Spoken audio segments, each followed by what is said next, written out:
अक्सर हम विषयों पर तो बात करते हैं। ये माँ सरस्वती की कृपा आप पर बहुत अच्छी है और वो कृपा और बनी रहे। लेकिन शुरुआत कहाँ से हुई, वो कहानी क्या है जो अभी तक किसी को पता नहीं है? नहीं, ऐसी कोई कहानी नहीं। बचपन से ही मेरा भी इंटरेस्ट था और मेरे माताजी और पिताजी दोनों ही। पिताजी एक कॉलेज में लेक्चरर थे हिस्ट्री के, माताजी भी एक कॉलेज में हिंदी की लेक्चरर थी, बाद में प्रिंसिपल होकर रिटायर हुई। तो एक बचपन से पढ़ाई लिखाई का एक इंटेलेक्चुअल वातावरण था जी। तो मैंने पहले भी कहा कि हमारे घर पे अक्सर बड़े उच्च कोटि के साहित्यकारों का आना जाना था और उन्हें मुझे सुनने का अवसर मिला, जैसे भगवती चरण वर्मा, वियोगी हरि, अमृतलाल नागर, इवन महादेवी वर्मा जी के साथ मैं बहुत बच्चा था, उनके साथ फोटो भी है। तो अक्सर उनके साथ सुनना। और हमारे पिताजी उत्तर प्रदेश हिंदी संस्थान में एक लेक्चर सीरीज कराते थे हर महीने के फर्स्ट रविवार को। उसमें बड़े बड़े विद्वान लोग आते थे। ये तब की बात करूं जब मैं बहुत छोटा, चौथी, पांचवीं, छठी, सातवीं, आठवीं, उस समय में। तो बहुत सी चीजें सुनते सुनते सुनते सुनते धीरे धीरे वो प्रवृत्ति बढ़ती चली गई और फिर वो आगे जाकर वो यहां तक पहुंच गई। चलिए विषय की हम बात करते हैं। इस देश में बहुत बात होती है अध्यात्म की, बहुत बात होती है धर्म की। अगर अध्यात्म और धर्म को देखा जाए आपके दृष्टिकोण से, तो आप इसको कैसे समझाना चाहेंगे, खासतौर पर ये जो जेन अल्फा है, जनरेशन अल्फा है, इसके संदर्भ में?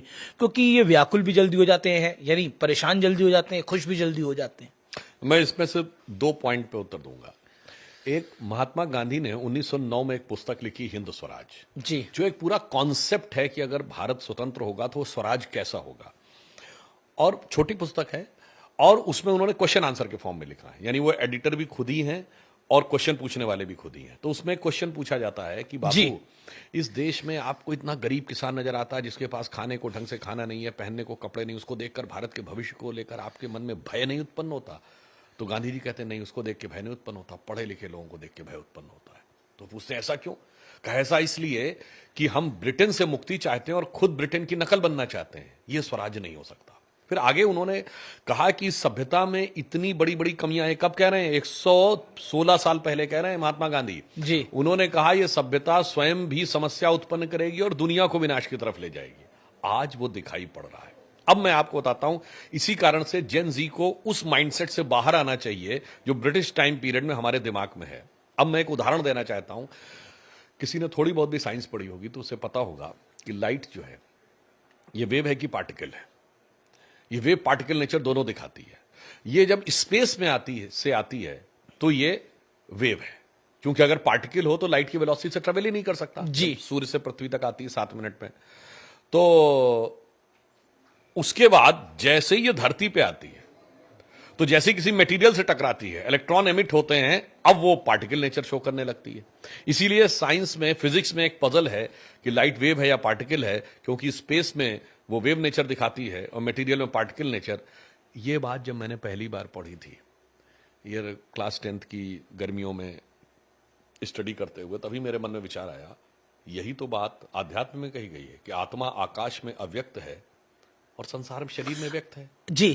तो अगर आत्मा संसार में, आकाश में अव्यक्त है और शरीर में व्यक्त है, ये तो साफ फिलॉसफी है। और मगर लाइट जो है वो स्पेस में वेव है और मटेरियल में पार्टिकल है, ये साइंस है। यहां दोनों मिल जाते हैं, आके उसे गहराई से समझ लेंगे। अच्छा, ये पूरा इकोसिस्टम है जो कहता है कि हिंदू धर्म ना अंधविश्वास है, मूर्ति पूजा है, अंधविश्वास है। इसको आप कैसे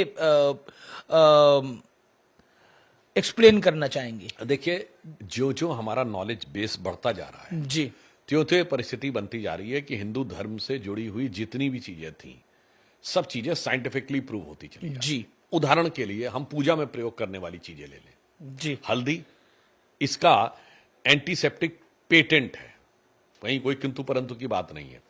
नीम, उसका पेटेंट है। तुलसी स्ट्रॉन्ग इम्यूनो बूस्टर है, उसका पेटेंट है। ये सब वो है जो पूजा में प्रयोग होती है। इसके अलावा गंगा जल तो माना जाता है कि उसमें ऑक्सीजन कंटेंट ज्यादा और ऐसे गुड बैक्टीरिया हैं जो कि किसी भी नेगेटिव चीज को जल्दी डिजॉल्व कर लेते हैं। ठीक है, उसमें आप थ्योरी दीजिए कि वो ऐसे इलाकों से आती है वगैरह वगैरह, पर वो ज्यादा है, दैट इज प्रूवन।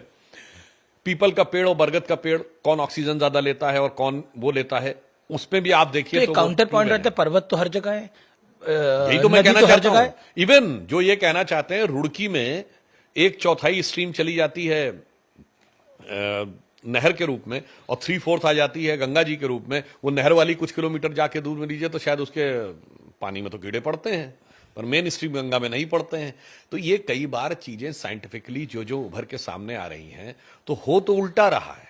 और मैं विनम्रता से यह पूछना चाहता हूं, किसी भी धर्म के प्रति कोई अवमानना नहीं करते हो, किसी का नाम भी नहीं ले रहा हूं, जो लोग हमसे सवाल करते हैं, अभी कुंभ मेला हुआ, ये जुपिटर की साइकिल पे होता है 12-12 साल के बाद, तो हमारा तो एकदम एक्यूरेट वो 12 साल की जुपिटर की साइकिल है जो अभी वेस्ट को 200-300 साल पहले पता चली। मगर कोई उनसे नहीं पूछता कि भाई ये बताओ, अगर कहीं पर यह मान्यता है कि धरती स्थिर है, सूर्य चारों ओर घूमता है, या धरती चपटी है, वो वैज्ञानिक है या अवैज्ञानिक है? इसीलिए मैं कह रहा हूं, जो प्रधानमंत्री श्री नरेंद्र मोदी जी ने कहा है कि अमृत काल में हमारे सामने भारत को विकसित भारत तो बनाना है, पर उसके साथ 2 और चुनौतियां हैं। गुलामी की मानसिकता के हर प्रभाव से अपने को मुक्त करना है और अपनी विरासत पर गर्व करना है। ये सेकंड और थर्ड पॉइंट है जी। तो हमें यह भी समझना पड़ेगा। जी जी, तो आपके लिहाज से हिंदू धर्म में जो कई चीज मान्यता है, उसका वाकई साइंटिफिक लॉजिक है? अभी तक जैसे मैं बता रहा हूं, अभी तक जितनी चीजें डेवलप हुई हैं पिछले 60-70 सालों में, आप देखिए सिर्फ 60 साल पहले की बात है, मतलब हार्डली 1970, 55 साल पहले लोग कहते थे क्या बेकार की बात कर रहे हो, दुनिया चांद पे पहुंच गई, तुम गाय के गोबर पे पड़े हो, जी, मैकेनाइज फार्मिंग, केमिकल फर्टिलाइजर को यूज करो। आज क्या कहते हैं? नहीं, ऑर्गेनिक फार्मिंग पे आओ।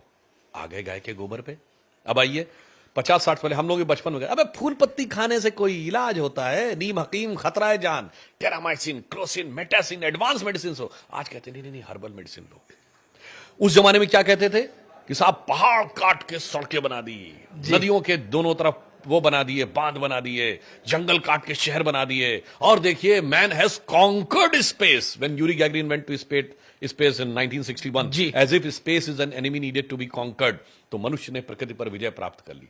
हमने कहा था ना, हमारा सिद्धांत था माता भूमि पुत्रो हम पृथिव्या। और आज देखिए वेस्ट में क्या हुआ, 1992 की रियो डी जेनेरो समिट, 97 का क्वेटो प्रोटोकॉल, 2009 का कोपेनहेगन, 2016 का पेरिस, और उसके बाद जो कॉप मीटिंग्स हो रही हैं, सब मानने लगी भाई प्रकृति के अनुसार चलो। तो मेरा मानना है हमें कहने की जरूरत नहीं है, खुद ब खुद लोग आगे की तरफ जा रहे हैं। योग, मेडिटेशन, इवन इसके लिए आप न्यूज वीक मैगजीन में लीजा मिलर का एक आर्टिकल अगस्त 2009 में पढ़ लीजिए। वेजिटेरियनिज्म किस ढंग से आगे बढ़ रहा है। आज तो वेगन का कॉन्सेप्ट आ गया। जब हम पहली बार अमेरिका गए थे तो वेजिटेरियन का कॉन्सेप्ट नहीं था, उससे पूछो वेज बर्गर है तो वो बीच में से चिकन या मटन निकाल के दे देते थे, बस यही है और कुछ नहीं। आज वेगन का कॉन्सेप्ट है। तो इसीलिए मैं कह रहा हूं, ज्यो ज्यो विज्ञान का विस्तार हो रहा है, त्यों त्यों हिंदू धर्म की जो जीवन शैली है, वे ऑफ लाइफ, उसका साइंटिफिक एलिमेंट उभर कर सामने आ रहा है। एक आखिरी सवाल है मेरा और संक्षेप में इसका जवाब चाहूंगा आपसे। प्रेम आपकी नजर में, ये थोड़ा अलग सवाल है, हम नेता हैं, प्रेम आपकी नजर में क्या है? कि आजकल ब्रेकअप होते हैं, डाइवोर्स होते हैं, मतलब हालांकि आपकी मौसम का वो सवाल नहीं है, आपकी तबीयत का वो सवाल नहीं है, लेकिन फिर भी देखिए आजकल बच्चों को बहुत प्रेम के नाम के ऊपर कंफ्यूज करने का प्रयास किया जाता है। प्रेम वो चीज नहीं है जिसको कहा जाता है, it is just a physical attraction. इसीलिए उस अट्रैक्शन में आगे जाकर पॉसिबिलिटी रहती है रिपल्शन की, फिर फ्रस्ट्रेशन की, और उसके बाद डिस्ट्रक्शन की, जो आपको दिखाई पड़ता है। प्रेम में प्राप्ति की गुंजाइश नहीं होती है, प्राप्ति का भाव नहीं रहता। जैसे रहीमदास का एक दोहा है, रहीमन प्रीत सराहिए मिले होत रंग दून, जो जर्दी हरदी तजे तजे सफेदी चून। मतलब हल्दी जी और चूना दोनों को मिला दीजिए, उसका पानी को, तो चूने का रंग सफेद है, हल्दी का रंग येलो है, पर दोनों मिलकर रेड हो जाते हैं। दोनों अपना अपना अस्तित्व समाहित कर देते हैं और एक नया अस्तित्व आ जाता है। जब यह भाव हो तो यह प्रेम होता है। यह नहीं होता है कि फिजिकल अट्रैक्शन हुआ, उसके बाद में जरूरत पड़ी तो बोटी बोटी काट के सूटकेस में, फ्रिज में, वगैरह वगैरह में बंद कर दिया गया। इसलिए मैं बच्चों से कहना चाहूंगा कि इस मामले में बहुत क्लियर रहिए, बहुत फंडामेंटल। प्रेम में ब्रेकअप नहीं होता। मैंने बहुत साफ कहा है, प्रेम में ब्रेकअप नहीं होता। प्रेम में सांसें ब्रेक हो जाती हैं, पर ब्रेकअप नहीं हो सकता जी।